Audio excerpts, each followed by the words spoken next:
ಮಾತೆ, ಅಂದವಾದ ಹೆಂಡತಿಯನ್ನು ಕಟ್ಟಿಕೊಂಡು ಸುಂದರವಾದ ಸಂಸಾರ ನಡೆಸಬೇಕೆಂದ ಈ ರೈತರ ಬಾಳು ಕಣ್ಣೀರಿನ ಗೋಳನ್ನೈತೆ.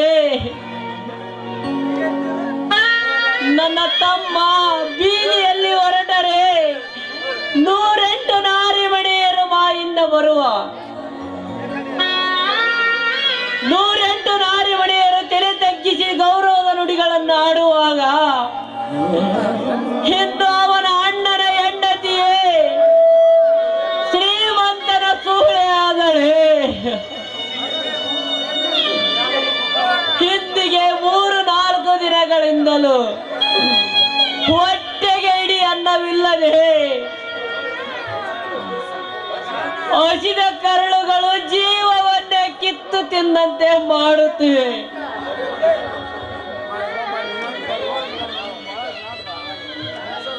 ದಯವಂತರು ತುಂಬಿದ ಈ ಧರ್ಮದ ನಾಡಿನಲ್ಲಿ ಈ ದರಿದ್ರರಿಗೆ ದಯ ತೋರಿ ದರದ ಸಹಾಯ ಮಾಡಿ ನಿಮಗೆ ಕೈ ಮುಗಿದು ಕೇಳಿಕೊಳ್ಳುತ್ತೇನೆ. ಅಮ್ಮ, ಅಣ್ಣ, ಹಸಿವೆ ಆಗುತ್ತಿದೆ.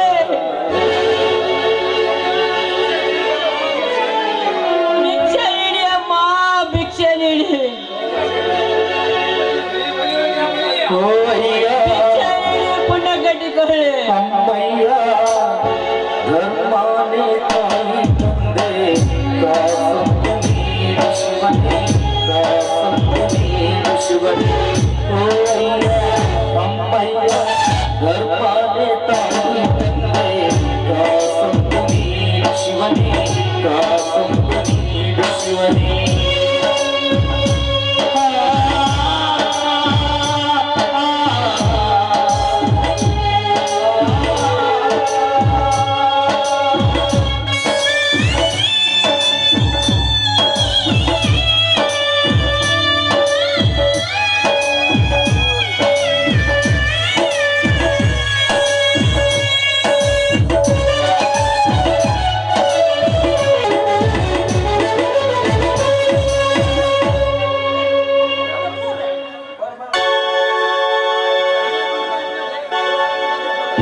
ಅಮ್ಮ, ಹಸಿವೆ ಆಗಿದೆ, ತಾಳಲಾರೆ.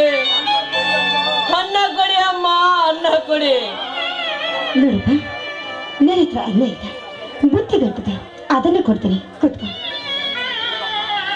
ಬೇಡಮ್ಮ, ಕೈಯಲ್ಲಿ ಇಡಿ ಅನ್ನವನ್ನು ಕೊಟ್ಟು ಬಿಡಿ. ಅದನ್ನೇ ತಿಂದು ನನ್ನ ಹಸಿವನ್ನೇ ಇಂಗಿಸಿಕೊಳ್ಳುತ್ತೇವೆ. ಕೊಡಮ್ಮ, ಕೊಡು. ಆಯ್ತು, ತಗೊಳಪ್ಪ.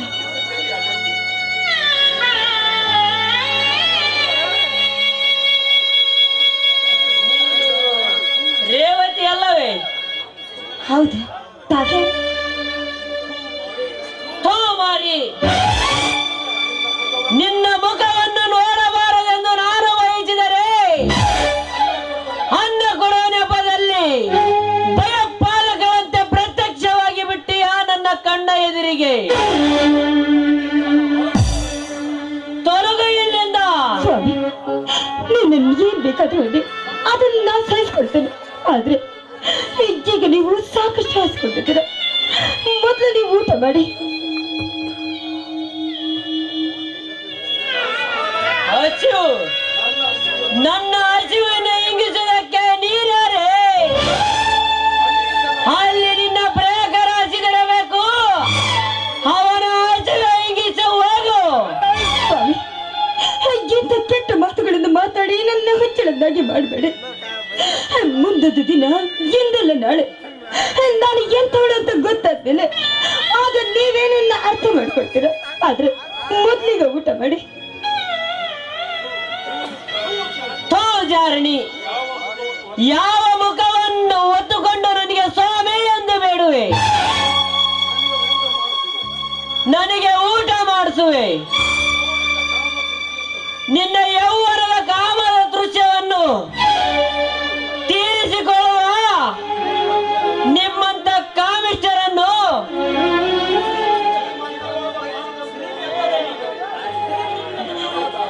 ನಿಜ ನಾನು ಕೂಡ ಸಾಯ್ಬೇಕು ಅಂತಾನೆ ಅನ್ಕೊಂಡಿದ್ದೆ. ಆದ್ರೆ ನಾನು ಏನ್ ಮಾಡ್ಲಿ? ಈ ಸಮಾಜದ ಎದುರು ಜಾರಣಿ ಎನ್ನುವ ಅಪವಾದವನ್ನ ಹೊತ್ತು ನಿಮ್ಮ ಹೃದಯದಲ್ಲಿ ಬೆಟ್ಟದಷ್ಟು ಅಡ್ಡಗೋಡೆಯನ್ನ ಕಟ್ಕೊಂಡಿದ್ದೀರ. ಆ ಅಡ್ಡಗೋಡೆಯನ್ನು ಉರುಳಿಸಿ ನನಗೆ ಕೆಟ್ಟ ಹೆಸರು ತಂದಿಟ್ಟ ಆ ಶ್ರೀಮಂತರನ್ನ ಸಂಹರಿಸಿದಾಗ್ಲೇ ನಾನು ಸಾಯ್ಬೇಕು ಅಂತ ತೀರ್ಮಾನ ಮಾಡಿದ್ದೇನೆ.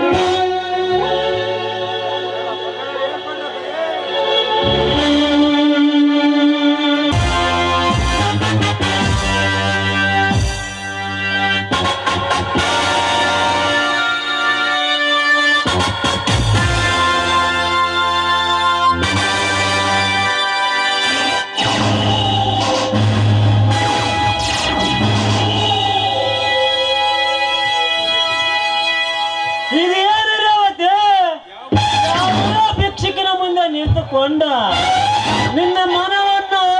ನಿನ್ನ ಮನದ ಆಳವನ್ನು ತೊಳೆದುಕೊಳ್ಳುತ್ತಿದ್ದೀಯಲ್ಲ, ಬಾ ಹೋಗೋಣ. ಕೈ ಬಿಡೋ ಪಾಪಿ. ಹೋಗು ರೇವತಿ, ಹೋಗು. ಬಹಳ ಆಸೆಯಿಂದ ಬಳಕೆ ನೆಟ್ಟು ಬರಮಾಡಿಕೊಳ್ಳಲು ಬಂದಿದ್ದಾನೆ. ಹೋಗು, ಹೋಗಿ ರತಿ ಸುಖವನ್ನು ಕೊಟ್ಟು ಬಾ. ಏನ್ ಮಾತಾಡ್ತಾ ಇದ್ದೀರಾ ನೀವು? ಅದೆಂತ ಗಂಡಸೆ ಆಗಿರ್ಲಿ, ಅದೆಂತ ಶಂಡ ಗಂಡಸೆ ಆಗಿದ್ರು ಕೂಡ ಬೇರೊಬ್ಬ ಗಂಡು ಬಂದು ತನ್ನ ಹೆಂಡತಿಯ ಕೈಯನ್ನು ಹಿಡಿದಾಗ ಅವನ ರುಂಡವನ್ನ ಚಂಡಾಡ್ತಾರೆ ಈ ನಮ್ಮ ಸಮಾಜದಲ್ಲಿ ಗಂಡಸರು.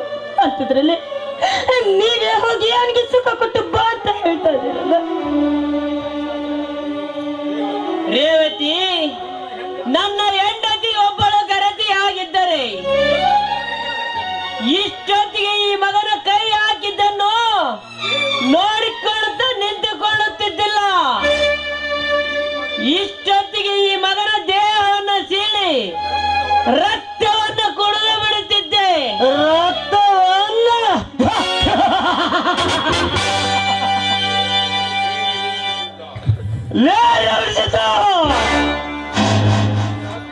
ಸತಿ ಶಿರಮಣಿ ಆದ ಇವಳನ್ನ ನನ್ನ ಮಾತು ಕೇಳಿ ಮನೆಯಿಂದ ಹೊರಗೆ ಹಾಕಿದೆಯಲ್ಲ, ನೀನೊಬ್ಬ ಗಂಡಸ. ನಿನ್ನಂತ ವಿಷಘಾತಕನತ್ರ ಇವಳಿದ್ದು ಏನು ಸಾರ್ಥಕ? ನೀನು ಕಟ್ಟಿದ ತಾಳಿಯನ್ನ ಅರಿದುಕೋ. ಈ ಗರತಿಗೆ ನಾನು ತಾಳಿ ಕಟ್ಟಿ ಗಂಡನಾಗುವೆನು. ಭಾರತಿ, ಹೋಗ.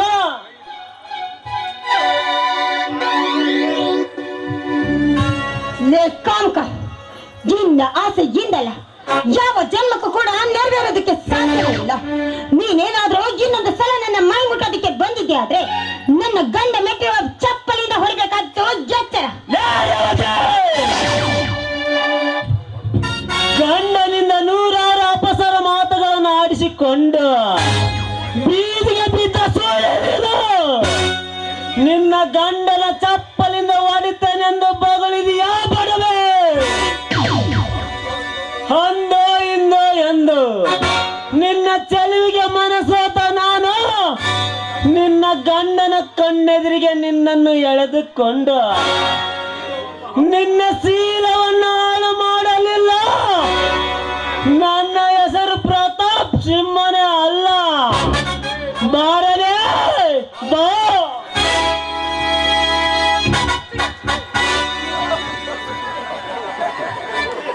ಕೈ ಬಿಡಲ ಅವಳನ್ನು. ಲೇ ಪ್ರತಾಪ್, ಕೈ ಬಿಡಲೇ ಅವಳನ್ನು. ಯಾರನೇ ನೀನು? ಕನ್ನಡ ನಾಡಿನ ಕ್ರಾಂತಿಯ ಕೇಸರಿ,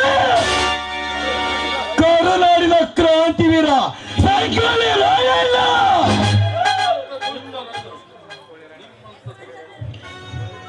ನಿಮ್ಮಂತ ದೃಷ್ಟವನ್ನು ಸೀಳಿ ರಕ್ತ ಕುಡಿಲು ಬಂದ್ರು ಸಿಂಹದ ಶಿಕಾರಿ. ಸಿಂಹದ ಶಿಕಾರಿ.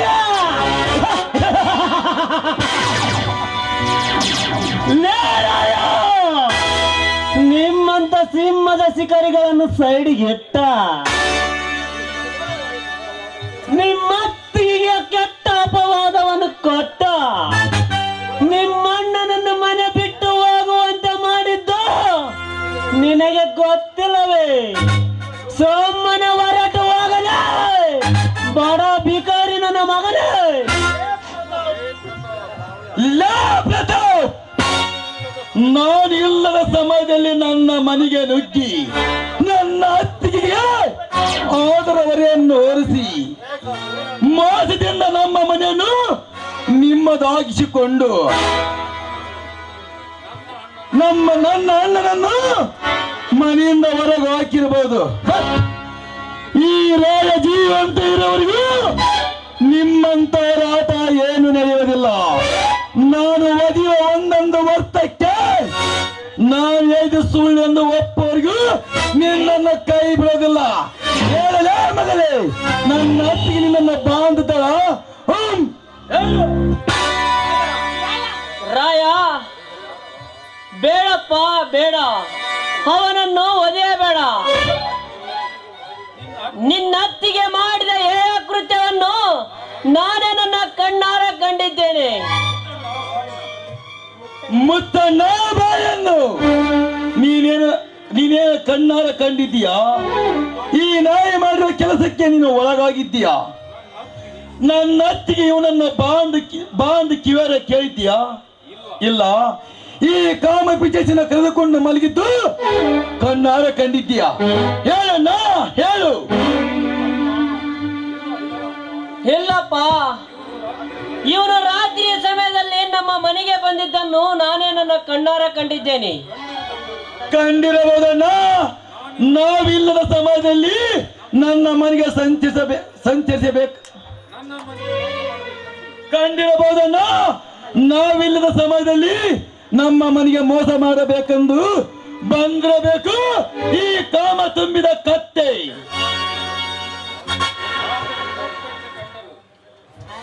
ಆದರೆ ಪ್ರತ್ಯಕ್ಷ ಕಂಡರು ಪ್ರಮಾಣಿಸಿ ನೋಡಬೇಕೆಂಬುದು ನಿಮಗೆ ಜ್ಞಾನ ಬರಲಿಲ್ಲವೇ?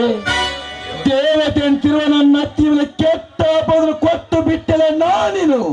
ದೇವತೆ ಲೇರಾಯ,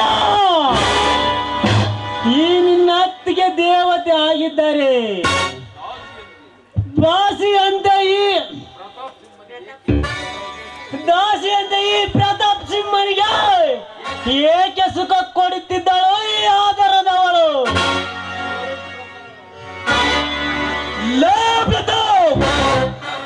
ನನ್ನಣ್ಣನಿಗೆ ಬಿತ್ತಿದ ಸುಳ್ಳಿನ ಬೀಜವನ್ನು ನನ್ನ ಮುಂದೆ ಬಿತ್ತಲು ಬರಬೇಡ. ನನ್ನ ಅತ್ತಿಗೆ ಎಂತವಳು ಎನ್ನುವುದು ನನಗೆ ಚೆನ್ನಾಗಿ ಗೊತ್ತು. ನಿಮ್ಮತ್ತ ಕಾಮ ಪಿಚಾಚಿನನ್ನು ಚಪ್ಪಲಿಂದ ಹೊಡೆದು ಬುದ್ಧಿ ಕಲಿಸುವ ಗಂಡಿದ ಗರುತ ಕಡ ನನ್ನ ಅತ್ತಿಗೆ. ಲೇ ಪ್ರತಾಪ್, ಲೇ ಆದ್ರೆ ನನ್ನ ಮಗನೇ, ನನ್ನಣ್ಣನ ಮುಂದೆ ಸತ್ಯ ಸಂಗತಿ ಹೇಳ್ತೀಯೋ ಇಲ್ಲ ನಿನ್ನನ್ನು ತುಂಡು ತುಂಡಾಗಿ ಕರೆದು ಹಾಕಿ ಬಿಡಲ. ಕಡದ ಲೇರಾಯ, ಕೈಯಲ್ಲಿ ಕೊಡ್ಲೆ ಇದೆ ಎಂದು ನನ್ನನ್ನು ಎದುರಿಸಿದೆಯಾ ನೀನು? ನಿನ್ನನ್ನು ಸುಟ್ಟು ಹಾಕಿ ಬಿಡುತ್ತೇನೆ. ಲೇ ಪ್ರತಾಪ್, ಇವನು ರಾಯ. ಹಿಂದೆ ನೂರಾರು ಜನ ಬಂದು ಕಿಡಿದು ಬೆದರಿಸಿದರು, ಭಯಪಟ್ಟವನಲ್ಲ ಈ ರಾಯ. ನಿನ್ನ ಒಂದೊಂದು ಅಂಗಾಂಗಗಳನ್ನು ಕಡಿದು ಹಾಕಿ ನಿನ್ನ ನೆತ್ತರವನ್ನು ಭೂಮಿಗೆ ಚೆಲ್ಲಿ ರೈತರಿಗೆ ಆನಂದದ ದೀಪವನ್ನು ಒತ್ತರಿಸಲಿಲ್ಲ. ನನ್ನ ಹೆಸರು ರಾಯನೇ ಅಲ್ಲ. ಹೇಳಲೇ ಮಗನೇ, ನನ್ನ ಅತ್ತಿಗೆ ನಿನ್ನನ್ನು ಬಾಂಧಿ ಹೇಳ್ತಾಳ. ಹೇಳು. ಬೇಡ ರಾಯ ಬೇಡ, ನನ್ನನ್ನು ಕಡಿದು ಹಾಕಬೇಡ. ನೀನು ನಿಮ್ಮಣ್ಣ ಇರಲಾದ ಸಮಯವನ್ನು ಸಾಧಿಸಿ ರಾತ್ರಿ ವೇಳೆ ನಾನು ನಿಮ್ಮ ಮನೆಗೆ ಬಂದೆ. ಅಷ್ಟೊತ್ತಿನಲ್ಲಿ ನಿಮ್ಮಣ್ಣ ಬಂದ. ನನ್ನ ಮಾತೆ ಸತ್ತವೆಂದು ತಿಳಿದು ನಿನ್ನಣ್ಣ ನಿನ್ನ ಅತ್ತಿಯನ್ನು ಹೊರಗಾಕಿದ. ಇದರಲ್ಲಿ ಈ ರೇವತಿದು ತಪ್ಪು ಇಲ್ಲ. ದಯವಿಟ್ಟು ನನ್ನನ್ನು ಕ್ಷಮಿಸಿ ಬಿಡು. ಯಾಲ ಕುತಂತ್ರಿ ನನ್ನ ಮಗನ ಸುಂದರವರ ಸಂಸಾರವನ್ನು ಸುಂಟ್ರುಗಾಲಂತ ಬೀಸಿ ರಾವಣ ಸಿದ್ಧನ ಮನತ್ರದ ಮರ್ಯಾದೆನ ಕಳೆದು ಮಾದೇವಿ ಅಂತ ತಿರುಗುತ್ತಿರುವ ಕತ್ತೆ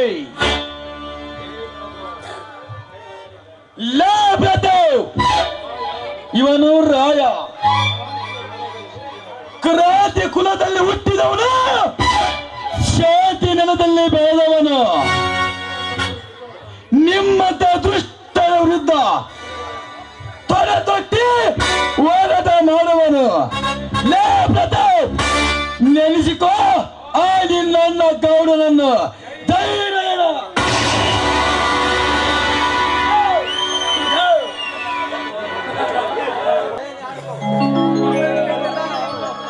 ಅತ್ತಿಗೆ, ನಿಮ್ಮಂತ ಗರತಿ ಗಂಗಮ್ಮನ ಮೇಲೆ ಆಧಾರದ ಹೊರೆಯನ್ನು ನೋಡಿಸಿ ನಿನ್ನನ್ನು ಕಣ್ಣಿನ ಕೈ ತೊಳೆ ಕಚ್ಚಿದ ಆ ಕಾಮಂದವನ್ನು ಕತ್ತರಿಸಿ ಇನ್ನು ರೈತರ ಆಸ್ತಿಯನ್ನು ಮರಳಿ ಕೋರಿಸಿ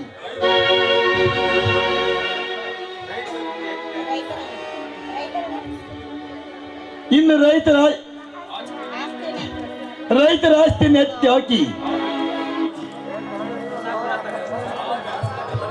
ರೈತರ ಆಸ್ತಿಯನ್ನು ಎತ್ತಿ ಹಾಕಿ ಆ ವೆಂಕಟಗೌಡನನ್ನು ಕಳೆದು ಹಾಕಿ ಈ ನನ್ನ ಪುಂಡ ಪರಶುರಾಮನಿಂದ ಕಳೆದು ಹಾಕಿ ಇನ್ನು ರೈತರ ಆಸ್ತಿ ಮಾಡಿ ಕೊಡಿಸದಿದ್ದರೆ ನನ್ನ ಹೆಸರು ರೈತನ ರಾಜ್ಯದಲ್ಲಿ ರಾಯಣ್ಣನೇ ಅಲ್ಲ. ಅಣ್ಣ, ನೀನು ಹತ್ತಿಗಿನ ಕರೆದುಕೊಂಡು ಮನೆ ನೋಡಿ ಆ ವೆಂಕಟಗೌಡನಂತ ಅಂಶ ಮಾಡಿ ರೈತನ ರಾಜ್ಯದಲ್ಲಿ ರಾಯ